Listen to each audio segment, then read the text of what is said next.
ಪಡಿಯಲ್ಲಿ ತಣ್ಣಗಾಗದ ಅಧಿಕಾರ ಹಂಚಿಕೆಯ ಜಟಾಪಟಿ, ನಾಯಕತ್ವ ಹಂಚಿಕೆ ಕಾಳಗದ ನಡುವೆ ಶಾಸಕರಿಂದ ಫಾರಿನ್ ಟೂರ್. ಇಂದು ಆಸ್ಟ್ರೇಲಿಯಾಗೆ ಹಾರಲಿರೋ ಸಿಎಂ ಸಿದ್ದು ಬಣದ ಶಾಸಕರು, ಅಧ್ಯಯನ ಹೆಸರಿನಲ್ಲಿ ಫಾರಿನ್ಗೆ ಹಾರಲಿರುವ ಕೈ ಶಾಸಕರು. ಒಟ್ಟು 13 ದಿನಗಳ ಫಾರಿನ್ ಟೂರ್ ಇದು. ಮಾರ್ಚ್ 3ರಂದು ವಾಪಸ್ ಆಗ್ತಾರೆ ಕೈ ನಾಯಕರು. ಕೈಪಡಿಯಲ್ಲಿ ತಣ್ಣಗಾಗದ ಅಧಿಕಾರ ಹಂಚಿಕೆಯ ಜಟಾಪಟಿ, ನಾಯಕತ್ವ ಹಂಚಿಕೆ ಕಾಳಗದ ನಡುವೆ ಶಾಸಕರಿಂದ ಫಾರಿನ್ ಟೂರ್ ಮಾಡಲಾಗ್ತಾ ಇದೆ. ಇಂದು ಆಸ್ಟ್ರೇಲಿಯಾಗೆ ಹಾರಲಿರೋ ಸಿಎಂ ಸಿದ್ದು ಬಣದ ಶಾಸಕರು, ಅಧ್ಯಯನ ಹೆಸರಿನಲ್ಲಿ ಫಾರಿನ್ಗೆ ಹಾರ್ತಿದ್ದಾರೆ ಕೈ ಶಾಸಕರು. ಒಟ್ಟು 13 ದಿನಗಳ ಫಾರಿನ್ ಟೂರ್ ಇದು. ಮಾರ್ಚ್ 3ರಂದು ವಾಪಸ್ ಆಗ್ತಾರೆ ಕೈ ನಾಯಕರು. ಇದರ ನಡುವೆ ಕೆಲವರು ಶಾಸಕರಿಗೆ ವೀಸಾ ಸಮಸ್ಯೆ ಎದುರಾಗ್ತಾ ಇದೆ.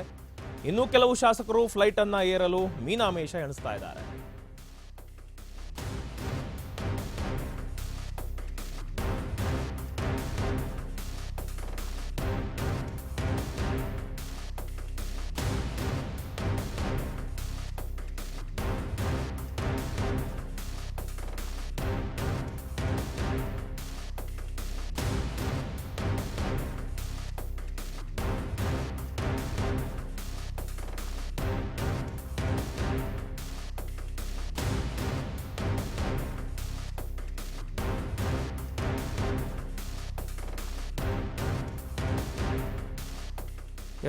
ಕೈಪಡೆಯಲ್ಲಿ ತಣ್ಣಗಾಗದ ಅಧಿಕಾರ ಹಂಚಿಕೆಯ ಜಟಾಪಟಿ, ನಾಯಕತ್ವ ಹಂಚಿಕೆ ಕಾಳಗದ ನಡುವೆ ಶಾಸಕರಿಂದ ಫಾರಿನ್ ಟೂರ್ ಮಾಡಲಾಗ್ತಾ ಇದೆ.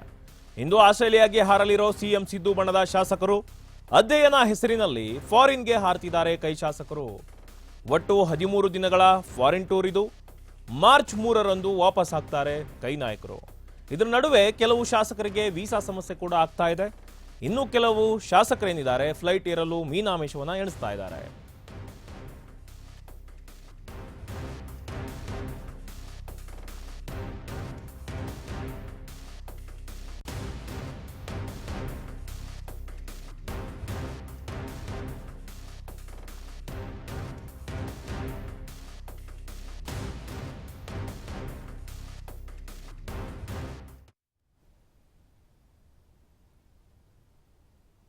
ಕೈಪಡೆಯಲ್ಲಿ ತಣ್ಣಗಾಗದ ಅಧಿಕಾರ ಹಂಚಿಕೆಯ ಜಟಾಪಟಿ ಇದು.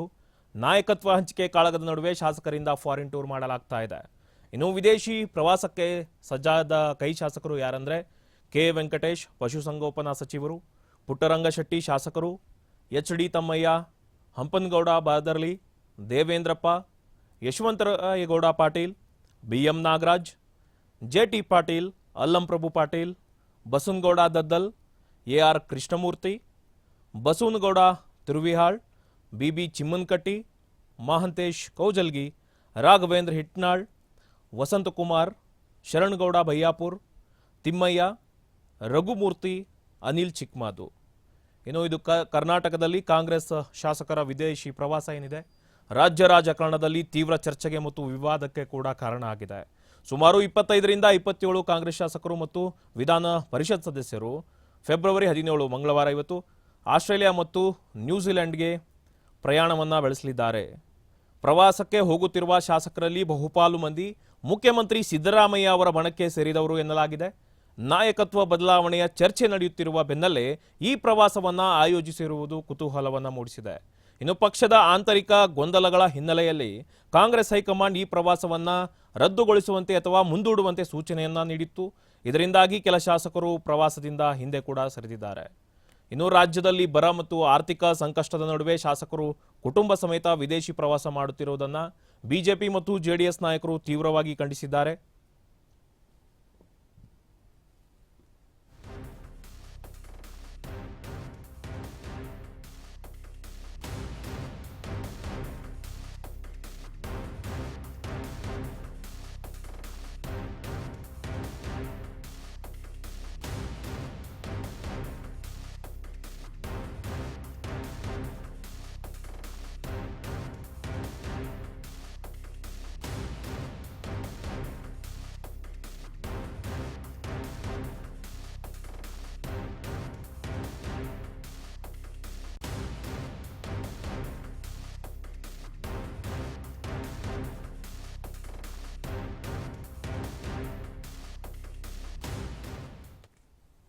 ಕೈ ಪಡೆಯಲ್ಲಿ ತಣ್ಣಗಾಗದ ಅಧಿಕಾರ ಹಂಚಿಕೆ ಜಟಾಪಟಿ ಇದು. ಇದರ ನಡುವೆ ನಾಯಕತ್ವ ಹಂಚಿಕೆ ಕಾಳಗದ ನಡುವೆ ಶಾಸಕರಿಂದ ಫಾರಿನ್ ಟೂರ್ ಮಾಡಲಾಗ್ತಾ ಇದೆ. ಇಂದು ಆಸ್ಟ್ರೇಲಿಯಾಗೆ ಹಾರ್ತಾ ಇದ್ದಾರೆ ಸಿಎಂ ಸಿದ್ದು ಬಣದ ಶಾಸಕರು. ಅಧ್ಯಯನ ಹೆಸರಿನಲ್ಲಿ ಫಾರಿನ್ಗೆ ಹಾರಲ್ತಾ ಇದ್ದಾರೆ ಕೈ ಶಾಸಕರು. ಒಟ್ಟು 13 ದಿನಗಳ ಫಾರಿನ್ ಟೂರ್ ಇದು. ಮಾರ್ಚ್ 3ರಂದು ವಾಪಸ್ ಆಗ್ತಾರೆ ಕೈ ನಾಯಕರು. ಇದರ ನಡುವೆ ಕೆಲವು ಶಾಸಕರಿಗೆ ವೀಸಾ ಸಮಸ್ಯೆ ಆಗ್ತಾ ಇದೆ. ಇನ್ನು ಕೆಲವು ಶಾಸಕರು ಫ್ಲೈಟ್ ಅನ್ನ ಏರಲು ಮೀನಾಮೇಷವನ್ನ ಮಾಡ್ತಾ ಇದ್ದಾರೆ.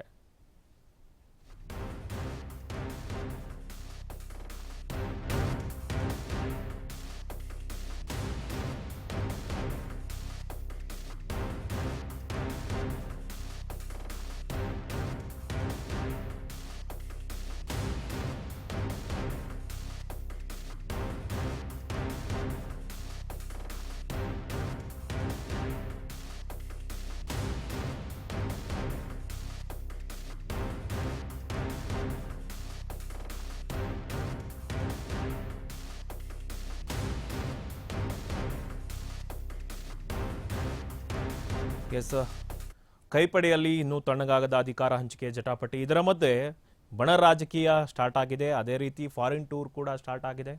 ಒಂದ್ ಕಡೆ ಸಿಎಂ ಸಿದ್ದರಾಮಯ್ಯ ಬಣ ಫಾರಿನ್ ಟೂರ್ಗೆ ಸಜ್ಜಾಗಿ ನಿಂತಿದೆ ಇವತ್ತು. ಈ ಕಡೆ DK ಬಣ ಕೂಡ ಇಲ್ಲೇ ಗೋವಾದಲ್ಲಿ ರೆಸಾರ್ಟ್ನಲ್ಲಿ ಸಿಗಲಿದೆ. ಇನ್ನು ಒಟ್ಟು 13 ದಿನಗಳ ಫಾರಿನ್ ಟೂರ್ ಇದು. ಮಾರ್ಚ್ 3ರಂದು ವಾಪಸ್ ಆಗ್ತಾರೆ ಕೈ ನಾಯಕರು. ಇದರ ಬಗ್ಗೆ ಮತ್ತಷ್ಟು ಮಾಹಿತಿಯನ್ನು ನೀಡ್ತಾರೆ ನಮ್ಮ ಪ್ರತಿನಿಧಿ ವಿನೋದ್ ಅವರು. ವಿನೋದ್, ಏನು ಕೈಪಡೆಯಲ್ಲಿ ಇನ್ನೂ ಅಧಿಕಾರ ಹಂಚಿಕೆ ಜಟಾಪಟಿ ನಡೀತಾ ಇದೆ. ಇದರ ಮಧ್ಯೆ ಸಿಎಂ ಸಿದ್ದು ಬಣ ಇವತ್ತು ಫ್ಲೈಟ್ ಅನ್ನ ಏರಲಿದೆ. ಇದರ ಬಗ್ಗೆ ಏನ್ ಮಾಹಿತಿ ಇದೆ ವಿನೋದ್?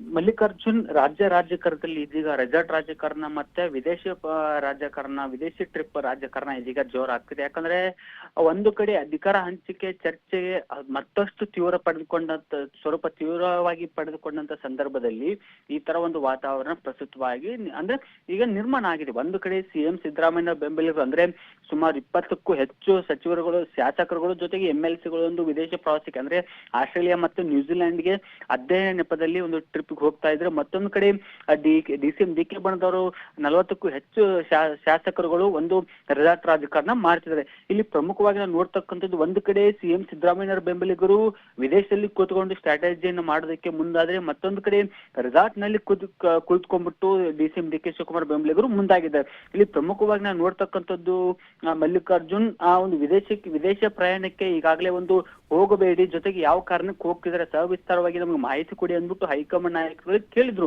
ಆದ್ರೆ ಹೈಕಮಾಂಡ್ ನಾಯಕರು ಅಷ್ಟೆಲ್ಲ ಮಾಹಿತಿ ಕೇಳಿದ್ರು. ಹೈಕಮಾಂಡ್ ನಾಯಕರು ಆತರ ಹೋಗಬೇಡ ಅಂತ ಒಂದು ಸೂಚನೆ ಕೊಟ್ಟಿದ್ದು ಸಹ ಸೂಚನೆಯನ್ನು ಉಲ್ಲಂಘನೆ ಮಾಡಿ ಇದೀಗ ಫಾರಿನ್ ಟ್ರಿಪ್ಗೆ ಹೋಗೋಕೆ ಒಂದು ಸಿಎಂ ಸಿದ್ದರಾಮಯ್ಯ ಬಂದವರು ಮುಂದಾಗಿದ್ದಾರೆ. ಇಲ್ಲಿ ಪ್ರಮುಖವಾಗಿ ನೋಡ್ತಕ್ಕದ್ದು ಎಲ್ಲೋ ಒಂದ್ ಕಡೆ ಹೈಕಮಾಂಡ್ ಮಾತಿಗೂ ಒಂದು ಕಿಮ್ಮತ್ತಿಲ್ವಾ ಅನ್ನೋ ಪ್ರಶ್ನೆಗಳು ಇದೀಗ ಉದ್ಭವ ಆಗಿದೆ.